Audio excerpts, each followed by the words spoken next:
निर्जला एकादशी। युधिष्ठिर ने कहा, जनार्दन, ज्येष्ठ मास के शुक्ल पक्ष में जो एकादशी पड़ती है, कृपया उसका वर्णन कीजिए। भगवान श्री कृष्ण बोले, राजन, उसका वर्णन परम धर्मात्मा सत्यवती नंदन व्यास जी करेंगे, क्योंकि ये संपूर्ण शास्त्रों के तत्वज्ञ और वेद वेदांगों में पारंगत विद्वान हैं।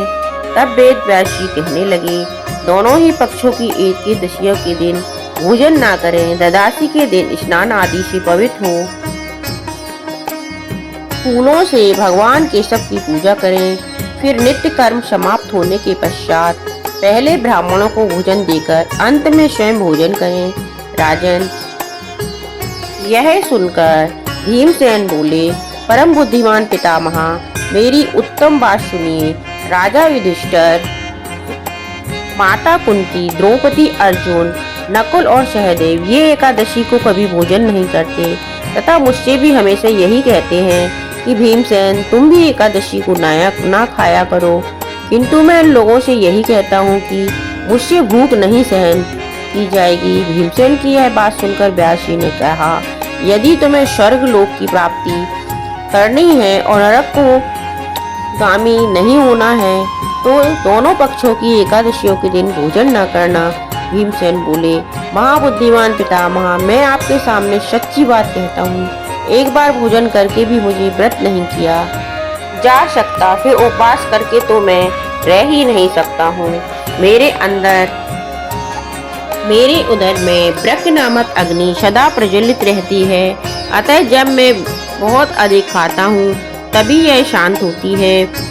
इसलिए महामुनि, मैं वर्ष भर में केवल एक ही उपास कर सकता हूँ जिससे स्वर्ग की प्राप्ति सुलभ हो तथा जिसके मरने के मेरा कल्याण का भागी हो सकूं। ऐसा कोई एक व्रत निश्चय करके बताइए, मैं उसका यथोचित रूप से पालन करूंगा।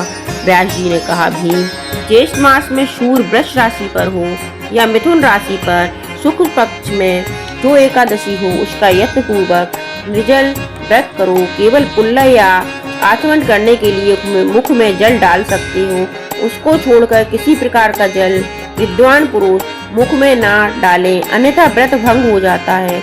एकादशी को सूर्योदय से लेकर दूसरे दिन के सूर्योदय तक मनुष्य जल का त्याग करे तो यह व्रत पूर्ण हो जाता है। तदंतर द्वादशी को प्रभात काल में स्नान करके ब्राह्मण को विधि पूर्वक जल और स्वर्ण का दान करें। इस प्रकार सब कार्य पूरा करें। जितेंद्रिय पुरुष ब्राह्मणों के साथ भोजन करें। वर्ष भर में जितनी एकादशियां होती हैं उन सब का फल निर्जला एकादशी के सेवन से मनुष्य को प्राप्त कर लेता है, इसमें तनिक भी संदेह नहीं है।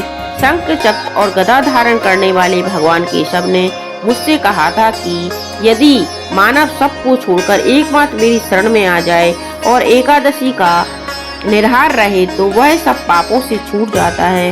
एकादशी व्रत करने वाले पुरुष के पास विशालकाय, विकराल आकृति और काले रंग वाले दंड पशधारी भयंकर यमदूत नहीं जाते। अंतकाल में पीताम्बरधारी सौम्य स्वभाव वाले, हाथ में सुदर्शन धारण करने वाले और मन के समान वेश वाली विष्णुदूत आखिर इन वैष्णव पुरुष को भगवान विष्णु के धाम में ले जाते हैं। अतः निर्जला एकादशी को पूर्ण यत्न करके उपास और श्री हरि का पूजन करो। स्त्री हो या पुरुष, यदि उसने मुझसे कहा था कि यदि मानव सबको छोड़कर एकमात्र मेरी शरण में आ जाए और एकादशी का निराहार रहे तो वह सब पापों से छूट जाता है। एकादशी व्रत करने वाले पुरुष के पास विशालकाय, विकराल आकृति और काले रंग वाले दंड पशधारी भयंकर यमदूत नहीं जाते। अंतकाल में पीताम्बरधारी सौम्य स्वभाव वाले, हाथ में सुदर्शन धारण करने वाले और मन के समान वेश वाली विष्णुदूत आखिर इन वैष्णव पुरुष को भगवान विष्णु के धाम में ले जाते हैं। अतः निर्जला एकादशी को पूर्ण यत्न करके उपास और श्री हरि का पूजन करो। स्त्री हो या पुरुष, यदि उसने मेरु पर्वत के बराबर भी महान पाप किया हो तो वह भी सब इस एकादशी व्रत के प्रभाव से भस्म हो जाता है। जो मनुष्य इस दिन जल के नियम का पालन करता है वह पुण्य का भागी होता है। उसे एक महान प्रहार में कोटि कोटि स्वर्ण मुद्रा दान करके ने का फल प्राप्त होता है। मनुष्य निर्जला एकादशी के दिन स्नान, दान, जप, ओम आदि जो भी करता है वह सब अक्षय होता है। यह भगवान श्री कृष्ण का कथन है। निर्जला एकादशी को विधि पूर्वक उत्तम रीति से उपवास करके मानव वैष्णव पद को प्राप्त कर लेता है। जो मनुष्य एकादशी के दिन अन्न खाता है वह पाप का भोजन करता है। इस लोक में वह चंडाल के समान और मरने पर दुर्गति को प्राप्त होता है। जो ज्येष्ठ के शुक्ल पक्ष में एकादशी को उपवास करके दान करेंगे वे परम पद को प्राप्त होंगे। जिन्होंने एकादशी के उपवास किया है ब्रह्म हत्यारे, शराबी, चोर तथा गुरुद्रोही होने पर भी सब पातकों से मुक्त हो जाते हैं। कुंती नंदन, निर्जला एकादशी के दिन श्रद्धालु स्त्री पुरुषों के लिए जो विशेष दान और कर्तव्य विहित हैं उन्हें सुनो। उस दिन जल में शयन करने वाले भगवान विष्णु का पूजन और जलमयी धेनु को दान करना चाहिए। अतः प्रत्येक धेनु या घृतमयी धेनु का दान उचित है।